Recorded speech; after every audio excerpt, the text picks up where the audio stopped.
গাজরটাকে ঘষলাম, ঘষে নিয়ে গাজরটাকে একটা থালায় উঠিয়ে রাখলাম, রেখে তারপরে দুধ বসিয়েছিলাম।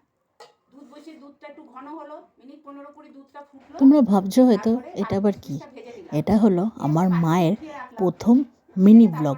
আমার মায়ের একটু শখ হয়েছে যে আমার মেয়ে যখন ব্লগ করে আমিও একটু করি, তাই আমি আমার মায়ের ভয়েসটা আমি না কেটে এর মধ্যেই আমার ভয়েসটা আমি দিলাম।